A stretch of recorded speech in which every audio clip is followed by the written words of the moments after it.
कुदरत के इन दो रूपों को देखिए, एक तरफ सूखे से वीरान खेत है, दूसरी तरफ बाढ़ से परेशान लोग। कुदरत की इस कहर का सबसे ज्यादा किसी पर असर पड़ा है तो वो है गरीब किसान। अप्रैल मई की जानलेवा धूप में 12-12 घंटे फावड़ा चलाकर खेत सींचने वाले किसान अब खून के आंसू रो रहे। अगस्त खत्म होने को आया पर जमीन सूखी पड़ी है। समय रहते बारिश नहीं हुई तो फसल जल जाएगा और साथ ही जल जाएगा वो पापी पेट जिसके लिए इतनी मेहनत करनी पड़ती है। ये किसानों के लिए खेती कमाई का जरिया नहीं है, पेट पालने का जरिया है। अगर फसल नहीं हुई तो 1 साल तक पेट पालने के लिए भी लाले पड़ जाएंगे। महंगाई की इस दौड़ में रूखी सूखी खाने के लिए भी कमाई चाहिए।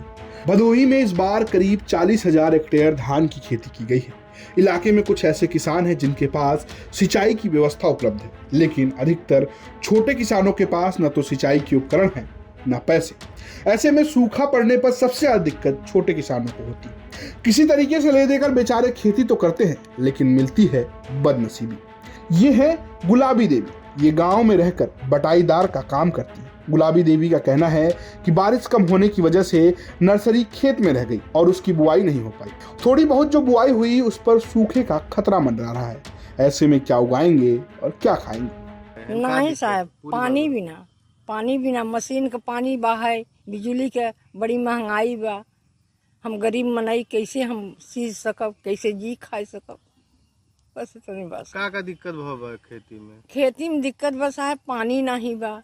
कैसे लगाई, कैसे तोहरे होई उपजाई, तो कैसे अन्न खाई?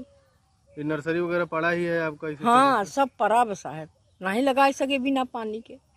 तो इस बार आप लोगों ने खेत में लगाया ही नहीं धान? नहीं लगाए है साहब, थोड़ा का पानी न मिला तो झुराता। मतलब पिछले साल जितना लगाते थे उतना नहीं लगा? नहीं, उतना नहीं लगाए है, बिना पानी के नहीं लगावा साहब। गुलाबी देवी ही अकेली नहीं है जिन्हें इस बात का डर सता रहा है। इसी गांव के रहने वाले रामेश्वर सिंह कहते हैं कि कम बारिश की वजह से समय पर बुआई नहीं होती। अब समझ नहीं आ रहा कि फसल कैसी होगी। अच्छी फसल के लिए गर्म मौसम की जरूरत होती है, लेकिन जब फसल तैयार होगी ठंड आ जाएगी। ऐसे में पैदावार पर इसका बहुत असर पड़ेगा। पिछले साल 870 मिलीमीटर बरसात हुई थी और इस साल हमारे यहाँ लगभग 256 मिलीमीटर बरसात हुई है। तो पानी के कमी के अभाव में हम लोग धान की रोपाई लगभग 30% नहीं कर पाए अपने खेतों में, जिसका प्रभाव हम लोगों के ऊपर पड़ेगा। आने वाले समय में 15 अगस्त के बाद मौसम और ख़राब होता चला जा रहा है, जिसके वजह से चारा का अभाव हो सकता है हमारे सामने।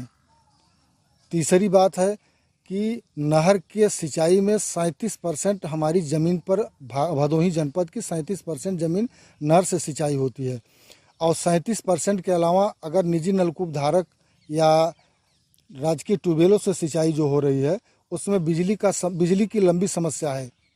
जरा सा भी हवा चला या जरा सा भी पानी बरसा तुरंत हमारी सप्लाई ठप हो जाती है। केवल रात की सप्लाई अच्छी मिल पा रही है, जिसके वजह से हम किसान रात को भी चल करके धान की रोपाई कर रहे हैं और सिंचाई कर रहे हैं। काफ़ी मेहनत के बाद भी इस साल उत्पादन क्षमता घट जाने की संभावनाएं बनी है। हम लोग आशा करते हैं कि नहर से पूरा पानी मिले, बिजली से पूरा पानी मिले, जिससे हम भदोही जनपद के किसानों के और आम जनमानस के भरण पोषण की जिम्मेदारी जो किसानों के ऊपर होती है पूर्ण कर पाएं। इन हालातों पर जब हमने भदोही के कृषि उप निदेशक अश्विनी सिंह से बात की तो उनका कहना है कि फिलहाल फसल पर कुछ खास प्रभाव नहीं है। अगर अगले सप्ताह में बारिश नहीं हुई तो दिक्कत हो सकती है। अगर ऐसा हुआ तो कृषि विभाग की ओर से फसल का उत्पादन सर्वे कराया जाएगा और फसल में कमी का आकलन किया जाएगा। खैर, क्या ही सर्वे होगा और क्या ही आकलन किया जाएगा। जनपद में करीब 40,000 हेक्टेयर के आसपास धान की खेती की गई है और इस बार बारिश हुई, लेकिन बीच में बारिश और नहरों के में पानी की वजह से अभी तो कोई बहुत विशेष प्रभाव नहीं है। और अगले 1 सप्ताह तक अगर बारिश नहीं होती है तो फिर उसको सर्वे कराकर उसकी उत्पादन कमी क्या हो आकलन करने का प्रयास किया जाएगा।